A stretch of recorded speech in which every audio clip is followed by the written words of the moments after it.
Assalamualaikum warahmatullahi wabarakatuh. Waalaikumsalam warahmatullahi Selamat datang di LPM Podcast Sekolah Tinggi Ilmu Tarbiyah Syekh Muhammad Hafiz Tabalong. Jadi kali ini saya ditemani dengan teman saya lagi bersama host saya. Hai semuanya, saya Syarmila Mutiara Rizani. Saya Asikin. Jadi di sini kami akan membahas tentang Kuliah versus organisasi. Waduh, ini lumayan Iya. anak mahasiswa banget ya biasanya. Iya. Kalau kamu tahu tuh pasti identik dengan organisasi. Oke. pemateri kita hari ini ya lumayan penting sih. Penting banget Iya. kampus ini ya. Aduh. Sedikit pemberitahuan mengenai kampus kita ya. Di kampus kita kan ada beberapa ormawan. Nah, terutama ada senat mahasiswa, badan eksekutif mahasiswa, dan juga ada unit kegiatan mahasiswa. Jadi di sini bintang tamu kita dari perwakilan Ketua Badan Eksekutif Mahasiswa yaitu ada Ahmad Rashidi dan Auliadi dari Ketua Senat Mahasiswa. Nah, mungkin ditunggu-tunggu juga dengan penonton nih. iya pasti siapa sih mereka ini. Padahal tadi terkenal loh mereka ini. Iya. Benar terkenal. Oke, kita sambut dengan hangat ada Ahmad Rashidi dan Auliadi. Halo. Hai. Aduh. Halo ya. Kan ada jawabnya gitu. Iya. Jangan diam aja, Pak. Dari Ketua BEM nih, bagaimana kabarnya dulu? Alhamdulillah. Iya, alhamdulillah. Baik. Aman. AA, Atu. Aduh. Ah, Awi. Oh. Aduh. Auliadi dan Ahmad Rashidi. Waduh. Aduh nih, Bos. Kak Auliadi bagaimana nih? Mengenai senat mahasiswa ini, kabarnya bagaimana? Kabarnya. Oh, alhamdulillah baik. Alhamdulillah baik. Itu paling sering ditemuin ya. Iya. Mereka berdua ini ya sebenarnya seperti mahasiswa kura-kura. Waduh. Kuliah kerja. Kuliah.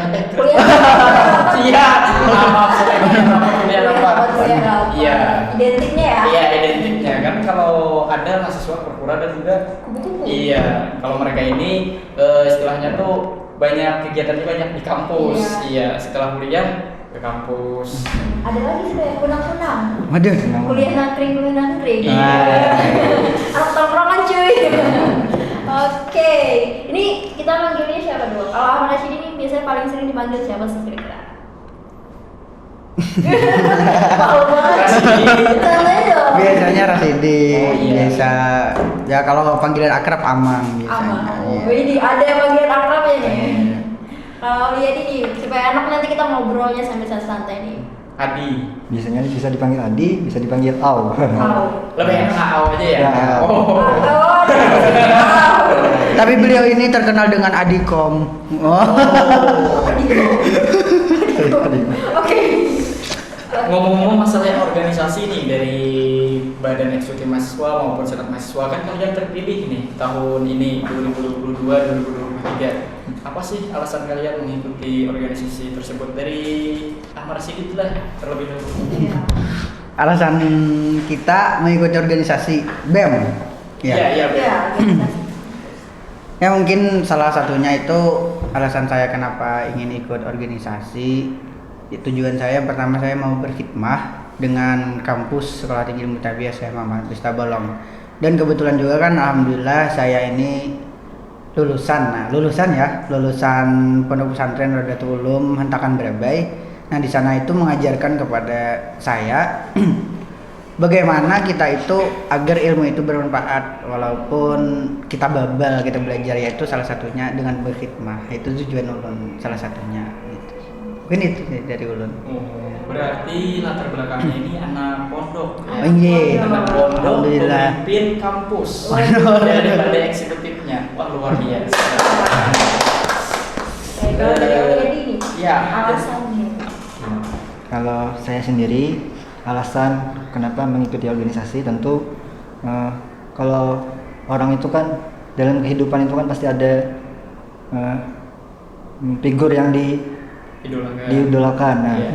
jadi kan prinsip-prinsip hidup pun kita ada pedomannya, ada tempat berpijak lah dalam menjalani kehidupan ini. Nah, jadi saya itu kenapa mengikuti organisasi itu tentu untuk bisa memberikan manfaat, karena kan ada hadis Nabi, sebaik-baik manusia itu adalah yang paling bermanfaat untuk orang lain. Nah, menurut saya organisasi itu cocok lah untuk bisa memberikan manfaat ke banyak orang kayak gitu.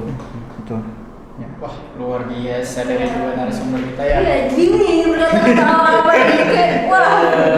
Sebelumnya Auliadi ini latar belakangnya dari pendidikan apa sebelum masuk sekolah tinggi ilmu tarbiyah ini? Kalau latar belakang pendidikan itu kalau SMP-nya itu MTS, baru selanjutnya ke Madrasah Aliyah, terus ya kampus di sini, ya kampus di sini. Berarti sesuai aja ya. Jadi ini kan madrasah aliyah itu kan ke agamaan gitu. Iya. For information, mereka ini rata-rata dan sama-sama jurusan pendidikan agama Islam. Oh. Anak pai banget nih. Ada bang, senggol dong. Ya. Ngomong-ngomong dari Resi ini sudah semester berapa kuliah di sini? Waduh. Alhamdulillah, ulun sudah semester 5. Alhamdulillah. Mencukupi lah persyaratannya Iya, gitu. jadi Mapala ya, mahasiswa paling lama. Ya. Berarti Auliadi sama juga ya? Iya sama-sama. Oh, Iya, oke. Ternyata ketua BEM dan ketua senat ini bukan main-main loh mereka gitu, basic dari belakangnya. Nah, ngomong-ngomong tadi kan alasannya gitu, kalian juga kuliah organisasi. Nah, kira-kira ada nggak sih tips kalian dalam menyeimbangkan antara kuliah dan organisasi gitu? Dari siapa dulu nih? Dari siapa nih? Jadi beliau dulu lah. Oh iya, jadi deh. Kalau tadi ditanya bagaimana sih menyeimbangkan antara kuliah dan organisasi? Iya. Kalau jujur sebenarnya saya pun kayak keteteran gitu kan antara kuliah dan organisasi, karena kuliah itu tugas banyak juga kan. Nah, organisasi itu kita juga mikir gimana caranya agar organisasi itu bisa bergerak. Nah, itu kan kita berpikir juga. Nah, itu pun ya itu cukup menguras pikiran kita ya. Nah, itu. Jadi bagaimana tipsnya? Ya pintar-pintar kita dalam memanajemen waktu kita. Ya, benar. Gitu aja sih. Ya. Pintar-pintar kita dalam manajemen waktu. Pintar-pintar kita dalam manajemen waktu. Oh, tipsnya memang benar sih. Kuliah sama organisasi itu ya ibaratnya tuh saling penting lah. Tidak ada yang lebih istilahnya tuh bukan penting kuliah, bukan juga penting organisasi, tapi sama-sama penting gitu. Iya. Iya, nggak bisa di nomor 1-2 kan. Ya, Benar. memang benar sih. Kalau dari Ahmad Rashid ini gimana juga nih tanggapannya? Kalau dari saya pribadi, alhamdulillah itu ya. Untuk sampai sekarang kurang ya itu, kurang bisa membagi gitu. Nah, namun saya punya prinsip gitu. Tugas kuliah dengan organisasi yang mana yang lebih nomor 1. Kuliah nomor 1, tapi organisasi jangan di nomor 2 kan gitu. Kayak apapun caranya kita sibuknya apapun di organisasi, jangan sampai keteteran di sini di kuliah. Karena itu poin penting kita gitu nah untuk menyeimbangkan itu tadi. Tips kita lah nih untuk teman-teman. Tipsnya ini kita dapatkan itu di LDK. Nah, LDK itu mengajarkan kepada kita gitu. Di sini kuliah, di sini kita organisasi. Bagaimana cara menyeimbangkannya? Di organisasi di kuliah ada tugas misalnya, deadline-nya kapan? Ini yang lebih penting. Kalau organisasi itu masih lama dan dia jangka pendeknya ada, jangka panjangnya ada. Itu harus bisa kalian membedakan nantinya. Mungkin itu sih dari ulu. Tips yang luar biasa nih. Keren banget. Jadi harus bisa memanajemen waktu nih. Iya. Luar biasa. Thanks. Kan kemarin kita flashback ya nanya ke mahasiswa baru yang apa sih yang kalian berikan untuk kampus. Nah, kita tanyakan juga nih kepada mereka ini. Iya, kan mereka ini kan masing-masing menjadi ketua ormawa, baik itu senat mahasiswa ataupun badan eksekutif mahasiswa. Apa sih dari badan eksekutif mahasiswa lagi dulu? Apa sih yang dari Rashidi ini mengajak anggotanya untuk memberikan feedback ke kampusnya apa? Yang dapat BEM berikan untuk kampus apa aja bisa disampaikan? Ini BEM lah, Iya. ada pribadi loh. Iya, BEM. Ya, kalau BEM kita kembali ke visi misi kita awal gitu. Iya. Visi misi kita awal kita lebih condong ke di SDM dan juga khidmah tadi. Nah, 2 poin itu bagaimana caranya ulun harus ke anggota kita harus kita kuatkan. Bagaimana caranya harus bisa berkhidmah. Di kita ini dalam berkhidmah harus bisa memahami juga sih karakter si anggota kita. kalau dia tidak terlalu suka misalnya di agama-agama, bagaimana caranya dia ikut berkhidmah namun di cara lain gitu. Itu dari saya. Kalau saya dua itu sih. Untuk BEM ya, untuk BEM ke state gitu. Berarti mengarah kepada pengabdian nih Iya, sepertinya. pengabdian. Apakah itu sudah sesuai sih sama visi misi sekolah kampus sendiri istilahnya? Oh iya, kalau menurut saya sesuai gitu. Sudah sesuai. Iya. Apalagi kan kita berkhidmah ini Iya. kada sembarangan gitu. Iya. Memang sih kalau sesuai juga dengan visi misi Kabupaten Tabalong yang Iya. Tabalongnya Agamis. Iya, Nah, benar. salah satunya kita mahasiswa sekolah tinggi ilmu tarbiyah ini kan salah satunya dari BEM juga menjalurkan ke kawan-kawan mahasiswa lain untuk Iya. lebih agamis lagi mungkin gitu. Iya. Luar biasa. Tapi memang sih latar belakang beliau ini memang dari pondok jadi gak heran lagi gitu. Iya. Ada bukaan hati gitu ya. Gak heran lagi gitu. Nur, gimana? Nurnya Ini sambil dimakan. Iya, sambil makan-makan Minum dulu. santai. Minum dulu. Nah, Oke, minum bisa dipersilakan minum. Nah, kalau dari Aulia ini gimana juga nih yang diberikan gitu, terlebih ke senatnya gitu, apa sih Iya. yang diberikan untuk kampus? Ya, kalau ditanya apa yang bisa diberikan, tentu kita berpikir bagaimana caranya semampunya dan sebisanya apa sih yang kita bisa berikan, yaitu kita berusaha dulu apapun itu bentuknya dan itu sesuai dengan misalnya tupoksi tugas pokok dan fungsinya senat mahasiswa itu apa. Nah, kita tentunya akan berusaha semampunya untuk memberikan sesuai dengan apa sih fungsinya senat mahasiswa itu. Itu saja sih. Apa yang bisa diberikan itu ya usaha kita aja gitu. Ya, semampu kita kayak gitu. Iya, benar-benar. Sama gila. Nih saya sebenarnya mendengar itu merasa kayak ada rohani gitu. Karena mereka masing-masing dari istilahnya Iya. pendidikannya agamis juga. Terus jurusan anak pak. Berarti tadi mengarahnya kepada usaha dari senat mahasiswa sendiri. Mau ngomong nih kan usaha atau bicara masalah usaha. Mungkin ada lah sedikit contoh gitu program kerja yang bisa diberikan ke kampus seperti apa gitu. Mungkin salah satu contoh yang Auliadi ingin berikan kepada kampus mungkin ke depannya. Tentu kalau ditanya kayak gitu kan, tentu kalau kita lihat kan, kalau kebanyakan itu kan mahasiswa itu masih, kalau menurut pengamatan ulun, Iya. itu kita masih banyak yang bingung apa itu senat mahasiswa loh. Nah, Iya. apa sih yang dikerjakan oleh senat mahasiswa? Nah, jadi di program kerja saya itu, makanya saya itu berkeinginan ada program kerja itu di awal, yaitu untuk membekali anggota senat mahasiswa itu tugas-tugasnya apa aja, bagaimana misalnya kayak cara melaksanakan sidang bagaimana, dan cara membuat pedoman-pedoman organisasi kayak gitu kan. Nah, makanya kalau harapannya nanti ya kita bisa menjalankan pembekalan dulu untuk anggota kita biar paham SEMA itu kerjanya apa. Tentu kalau kita kan nggak bisa jalan kalau kita sendiri nggak paham SEMA itu bagaimana. Nah, itu sih strategi saya ke depannya itu memahamkan dulu apa sih pekerjaan SEMA itu kayak gitu. Oke, berarti kalau misalnya tangkap nih, kalau ada perbedaan antara badan eksekutif sama senat. Nah, kalau eksekutif tadi eksekutifnya Iya, ya. eksekutif. Kalau senat itu lebih ke legislatif. Legislatif. Oke, jadi udah ada gambaran nih. Oh, senat itu apa? Iya. Atasan ulun ini. Atasannya ada lagi kan?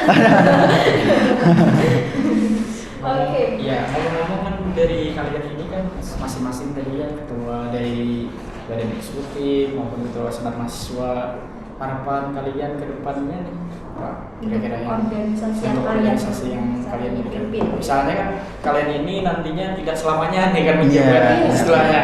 Nah, pasti kan ada meninggalkan jejak gitu jejak.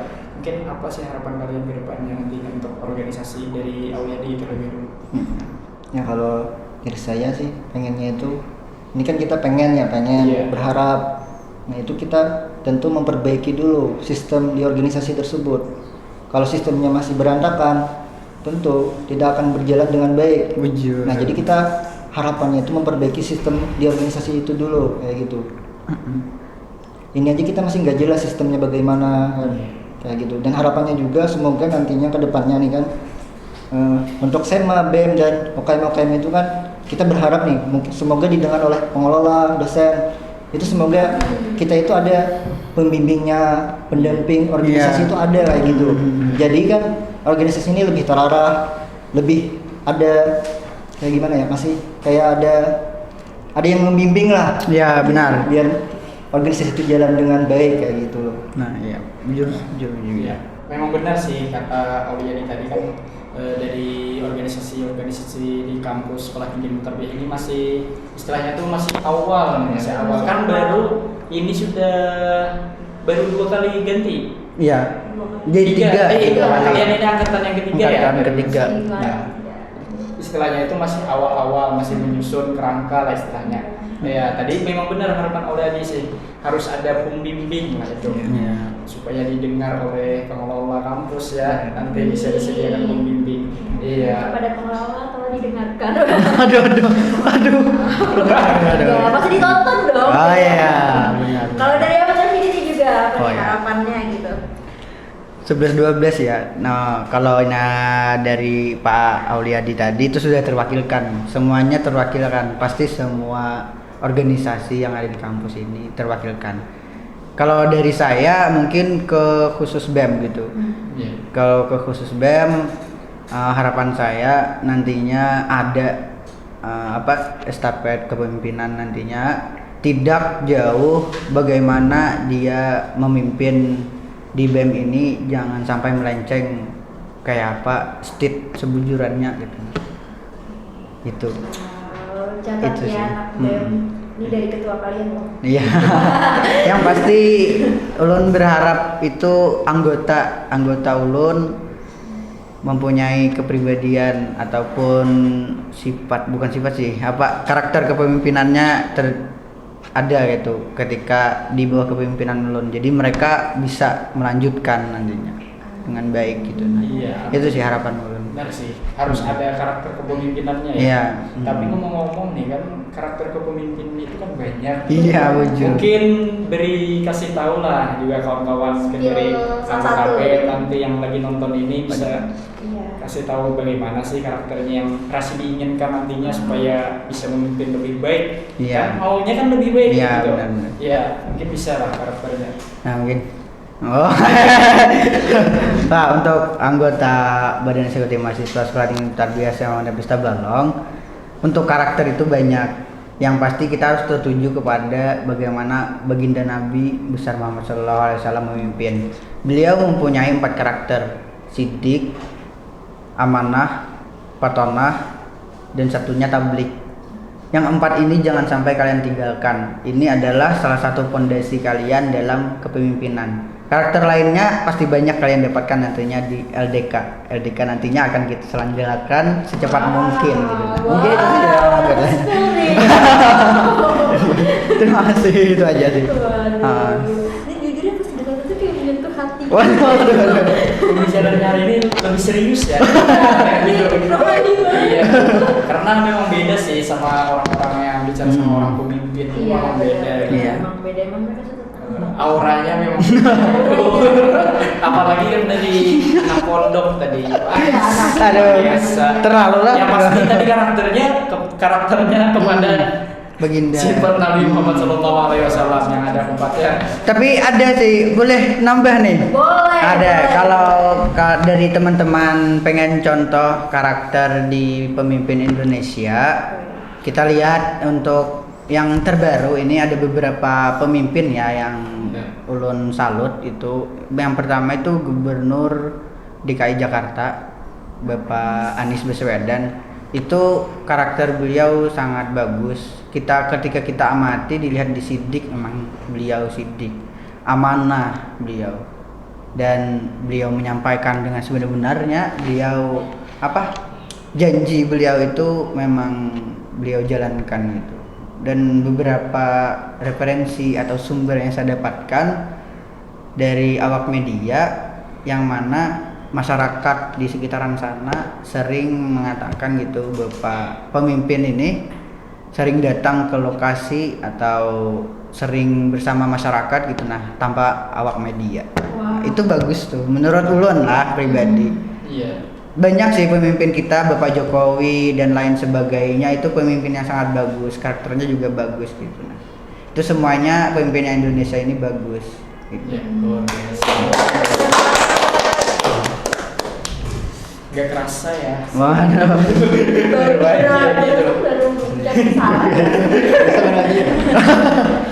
Santai-santai sambil makan-makan, minum-minum dulu gitu. Wah, keren. Tapi jadi kepo nih sebenarnya. Biasa kan kalau mereka ini pasti punya idola lah. Iya. Waduh. Nah, apa sih idola-idola mereka ini sampai mereka tuh bisa menjadi diri mereka saat Iya, ini gitu. pasti kan ada. Kalau kayak dari saudara Auliandi kan mau jadi pemimpin itu pasti ada yang dicontoh Iya. gitu. Oh, mungkin dari Auliandi terlebih dulu ya. Gimana idolanya selain ya istilahnya idolanya yang ada di Indonesia deh, atau pemimpin yang ada di Indonesia Iya, ada yang diidolakan kan banyak gitu orang. selain Ya selain Nabi Muhammad. karena kan kita kan Iya, iya. biasanya orang Islam. Bujur. Iya. Iya, langsung Nabi Muhammad ya. Semua Benar. orang itu pasti. Ini pasti. Iya. Emang harus ada lah Iya. pada diri kita Coba kita gitu. idola panutan sekarang deh. Iya, siapa idola utama pasti yang Nabi Mungkin Muhammad. Auliandi mencontoh dari Pak Jokowi mungkin. Iya, Bisa. apa tadi di segi kiri dia idolakan gitu kan. bisa. Ada. Oke, dari Auliandi siapa nih kira-kira? Kalau ditanya idola, jujur idola kalau ditanya idola zaman sekarang nih kan, Iya. sebenarnya sih nggak ada sih. Oh, enggak ada. Ya. Idola pemimpinnya nggak ada. Nggak Nggak ada kalau di zaman sekarang. Oh, iya. Oh, kalau di zaman dulu Di zaman dulu itu terus sudah saya sindir kan Rasulullah Shallallahu Alaihi Wasallam. Benar. Betul. Karena saya rasa ke pemimpin-pemimpin zaman sekarang itu kayak gimana ya? Semuanya bagus. Iya. Tapi kalau ini kan menurut saya pribadi kan, Iya, pandangan orang kan pandangan saya berbeda. berbeda kan. Nah, jadi tidak ada pemimpin masih yang bisa menarik perhatian saya kayak gitu. No. Yang membuat saya berkesan itu belum ada kayak gitu kan. Oh, iya. Iya, ini kita nanya gimana jadinya? Ini tinggi critical thinkingnya. Kalau dilihat kan, Nggak apa-apa. ya, kalau dilihat kan pemimpin itu pasti mengarahnya ke bupati mungkin yang kita Iya. kenal, ke gubernur, ke presiden. Nah, Iya. kalau saya melihat nggak ada sih yang bisa kayak apa ya menarik hati saya, menarik perhatian saya itu nggak ada kayak gitu Iya. kan. Pemimpin-pemimpin zaman sekarang kayak gitu. Benar juga, benar. Pasti Ahmad Rasyidi berarti dia juga sih kayaknya. Enggak, kalau saya kan sudah di-spill lah awal Oh, tadi. iya. Salah satunya Kepada Pak Anies. adalah salah Pak satunya. Jokowi. Kalau ditambah boleh. Doi. Sebenarnya semua pemimpin itu Iya. baik. Oh. Tapi kita ambil perbuatan yang baiknya, Iya. tinggalkan yang buruknya. Iya. Karena manusia itu tempatnya salah dan hilaf. Hmm. Tapi itu jangan dibawa ke masjid. Karena bulik mau bawa sandal yang baik. Pas tulak pakai sandal yang buruk. Boleh dulu ya.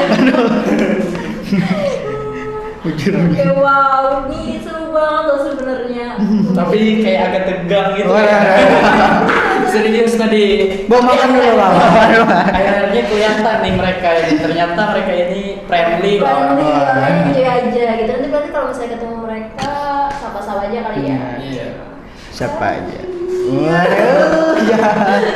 Iya. Terima kasih kepada kawan-kawan dari Ketua Senat Mahasiswa, Ketua Badan Eksekutif Mahasiswa yang telah berhadir di Lembaga Pers Mahasiswa Podcast. Mantap nih, mantap. Iya. Tepuk tangan dulu dong untuk kita.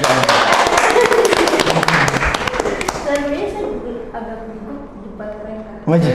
Bukan something sih. Karena cewek sendiri di sini. Iya. Dikira something sama Abang Auliadi. Wah. Aduh. Ya, kita langsung aja kepada kawan-kawan yang ada di rumah ataupun yang lagi nonton video ini. Jangan lupa like, comment, and subscribe. Nah, terus tunggu kelanjutan daripada podcast Lembaga Pers Mahasiswa. Iya. Karena narasumbernya Pasti narasumber yang sangat menarik Iya. banget. Dan LP Podcast adalah dimana podcastnya anak mahasiswa. Jadi selalu pantau dan nantikan. see you. Terima kasih banyak. Waalaikumsalam warahmatullahi wabarakatuh.